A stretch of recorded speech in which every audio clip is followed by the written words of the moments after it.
जीवन में इंसान मेहनत करता है, सही रास्ते पर चलता है और खुद को ईमानदार मानता है। लेकिन जिंदगी हर किसी की परीक्षा लेती है, कभी मेहनत से, कभी धैर्य से और कभी सिर्फ एक छोटे से विचार से। कई बार वही एक विचार हमारे पूरे भविष्य की दिशा तय कर देता है। बहुत समय पहले की बात है। एक छोटे से गांव में आरव नाम का एक युवक रहता था। उसका जीवन संघर्षों से भरा था। उसके माता पिता बचपन में ही गुजर गए थे और अब वो अकेला ही अपनी जिंदगी जी रहा था। रोज सुबह वो काम की तलाश में निकलता, किसी के खेत में मजदूरी करता, किसी की दुकान में मदद करता और जो थोड़ा बहुत मिलता उसी में गुजारा करता। आरव ईमानदार था। उसे पता था कि पैसा मेहनत से ही आना चाहिए। चाहे हालात कितने भी मुश्किल क्यों ना हो, उसने कभी गलत रास्ता नहीं चुना। एक दिन उसे पूरे दिन कोई काम नहीं मिला। सूरज ढलने लगा और थका हुआ आरव खाली हाथ घर लौट रहा था। तभी रास्ते में उसे एक साधु दिखाई दिया जो जमीन पर बैठा हुआ था। साधु के पास एक पुराना लकड़ी का संदूक रखा था। साधु ने आरव को आवाज दी, बेटा, क्या तुम मेरी मदद कर सकते हो? आरव रुका और बोला, हाँ महाराज, बताइए। साधु ने कहा, मुझे पास के मंदिर तक जाना है, लेकिन मैं बहुत कमजोर हूं। ये संदूक बहुत भारी है। क्या तुम इसे वहां तक पहुंचा दोगे?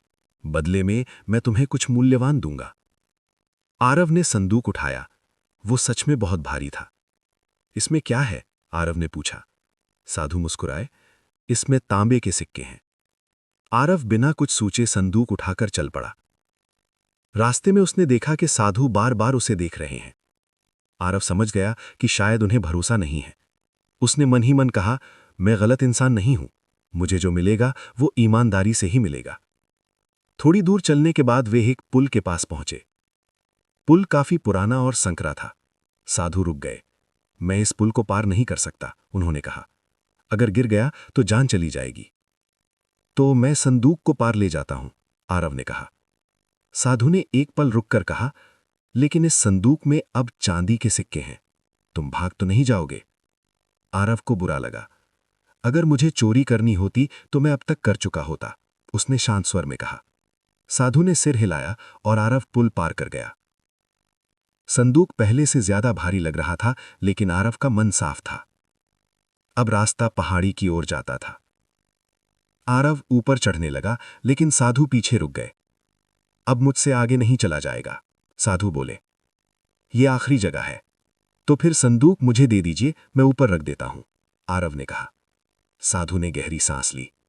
बेटा, अब इसमें सोने के सिक्के हैं। अगर तुम चाहो तो भाग सकते हो। आरव कुछ पल चुप रहा। महाराज, उसने कहा, गरीबी ने मुझे तोड़ा है, लेकिन मेरी आत्मा को नहीं। साधु ने संदूक सौंप दिया और कहा, ऊपर जाकर मेरा इंतजार करना। आरव संदूक लेकर ऊपर जाने लगा, लेकिन जैसे जैसे वो आगे बढ़ा, उसके मन में विचार आने लगे। अगर मैं इसे लेकर भाग जाऊं तो कोई मुझे नहीं रोक सकता। इतना सोना मेरी सारी परेशानियां खत्म कर देगा। मैं आराम से जिंदगी जी सकूंगा। अब कब तक गरीब बनाया हूं? विचारों का सिलसिला रुक नहीं रहा था। धीरे धीरे विचार इच्छा बने और इच्छा ने लालच का रूप ले लिया। अचानक आरव ने कदम तेज कर दिए।